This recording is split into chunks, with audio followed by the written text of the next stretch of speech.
Now let's be honest, a big chest is one of the most important muscle groups for aesthetics. After all, no one has ever really complained about having too big of a chest for their physique. Unfortunately, it's also one of the more misunderstood muscle groups to train, but in my opinion, not because of exercise choice like it is for the back, more so exercise execution. So in this video, I'm gonna give you the 3 science-based tips that will completely transform how you train the chest so you can more efficiently grow your chest, have a pain-free bench press, and overall just have a better time doing chest exercises. Let's get into it. So at a high level, by the end of this video, you're gonna learn these 3 things. First off, how to actually train the different parts of your chest. Secondly, the best way to perform your chest presses and flies depending on which part of the muscle you're trying to train. And thirdly, how to actually factor in your arch when you bench press, which is something that not a lot of people think about. Let's get into the video. Tip number 1 is to understand how to truly bias the upper chest. Now, most people merely think if they're doing an incline bench press, they're automatically gonna be biasing their upper chest. But if you understand the actual function of the upper chest and how it differs from the mid chest, it is essentially this. It is getting a combination of shoulder flexion as well as horizontal adduction, which essentially results in this type of arm path where I'm going up and inwards, compared to the mid chest, which is gonna be more purely horizontal adduction, going directly inwards towards the side, which basically means that it's not only incline that matters, but it's also getting a pressing arm path that mimics this up and inwards type of motion if we're trying to bias the upper chest. So if the way you're doing incline barbell bench press currently looks something like this, or this, or this, well, I'd actually recommend that you take a slightly closer grip so that naturally now my arm path is a little bit more tucked and closer to pressing in that more upper chest biasing arm path. On top of that, if you tend to get shoulder pain when you're doing incline barbell bench press, I promise you that having a more tucked arm path when you're pressing should help you avoid getting shoulder pain. As well as many cases, you'll be able to get a deeper range of motion with this tucked arm path compared to if you have a wider grip and have your elbows flared out here. As well as you'll probably be able to actually reach the rack to re-rack. And then for dumbbells, that means turning your wrist slightly so that the dumbbells kind of crisscross each other rather than face each other. Now when you do this, naturally your elbow is going to track your wrist so that you have a more tucked arm path as before. As mentioned, that should more closely mimic the arm path for an upper chest biasing press. Now for cables, you'll want to set the cable pulley low enough so that your elbow flares, again, roughly around 45 degrees, which should look something like this.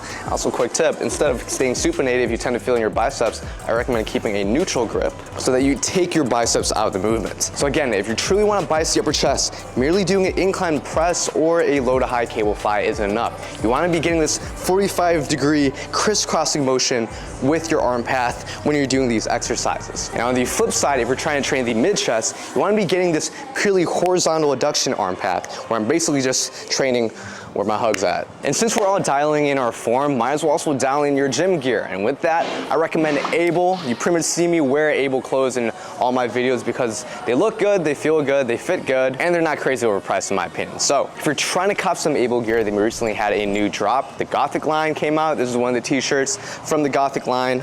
They of course come in multiple colors and you can use code PATH for an extra 10% off at checkout. Tip number 2 is aim for depth over weight. Now, I feel like there are a lot of lifters out there that can probably be going deeper on their bench press, whether it be dumbbell, barbell, Smith machine, doesn't matter, but they choose not to because they don't want to lower the weight. However, if your goal is to maximize muscle growth, there's a lot of evidence suggesting that you probably should be prioritizing depth and going deeper on your bench press. See, when you go deeper on a bench press, your pecs are going to be stretching more. And because the chest is one of the muscles that benefit from stretch media hypertrophy, that should be enough reason alone, especially if you're a beginner, to be going deeper on your bench press. But on top of that, if you think about the chest versus tricep involvement throughout the range of motion of a bench press, in this bomb stretch position, this is where the chest is going to be most involved because there's pretty much going to be 0 triceps involvement. On the other hand, the triceps tend to get involved in the more shortened part of the range of motion up here as we get near lockout. Thus, by not even breaking 90 degrees when you bench press, well, you're going to be missing out on the part of the range of motion where the chest is going to be the most involved. That is the bottom portion down here.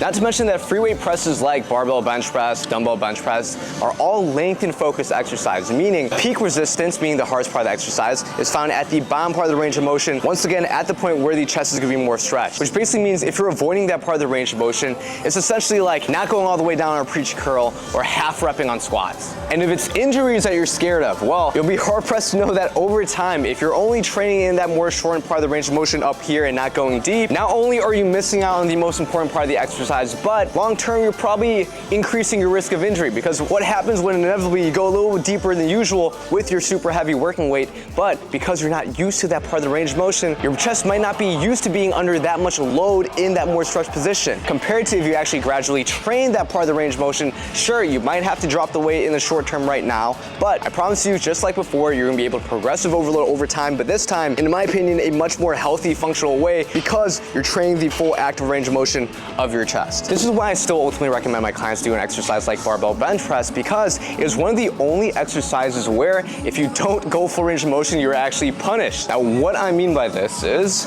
when you're doing a bench press, if you're not going deep and not allowing the bar to touch your chest, I actually argue that the set is gonna feel harder compared to if you actually did go full range of motion and touch the bar to your chest. Therefore, you're kind of intuitively training yourself to actually go from a range of motion, because, well, you'll also be stronger. If you're convinced that going deeper on a bench press is going to lead to shoulder injuries, well, you're probably just not performing the movement correctly. Now, I made numerous videos on how to actually fix your form on pretty much every bench press variation out there. However, if you still want more personal guidance, including form critiques, workout programs, nutrition advice, weekly check-ins, well, I highly recommend you apply to my exclusive one-on-one fitness coaching program, where you'll pretty much have all of that. The whole goal is to take the guesswork out of getting to your fitness goals, so you can just focus on doing it. Now, here are my past transformations for some of my clients, so if you're serious about getting your fitness goals, apply in the link in the description. Let's get back to it. Now, tip number 3 is to account for your arch. Now, here's probably something that you didn't consider. What is the difference between these two sets of incline dumbbell bench press?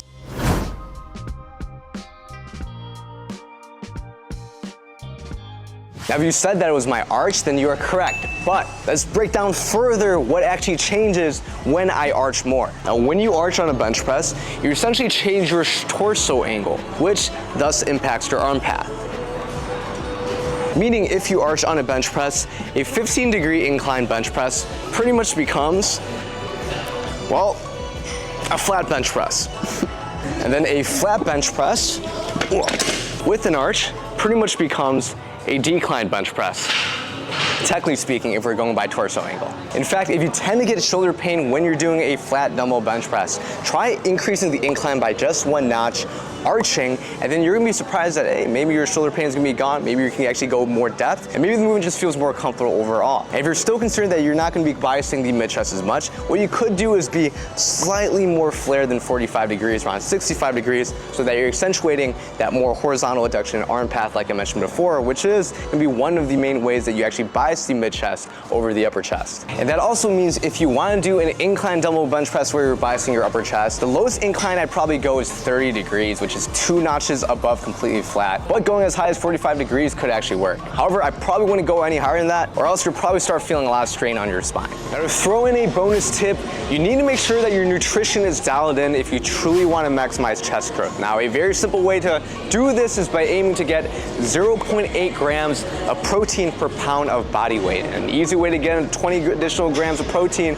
is by taking in a high quality, third-party tested supplement such as MyProtein's Clearway. Now, I personally like their Clearway line because it has pretty much the best macros you can find in protein powder, but honestly, even their normal impact whey concentrate line that you can get for less than 10 bucks, by the way, is a pretty decent option. Now, in order to get that hefty discount, you do have to use code TylerPath. It's a great way to support my page while also getting an additional roughly 40 to 45% off, depending on the time of the year. But anyways, the support would be much appreciated. Plus, you get to snag a pretty good deal. And those were the 3 science-based tips that will absolutely explode your chest growth. Try them out and let me know down in the comments how they went. Please leave a like to support the page, hit subscribe to level up your physique, and hit the bell notification button to get these videos right to you. And I'll see you on the next one. Peace.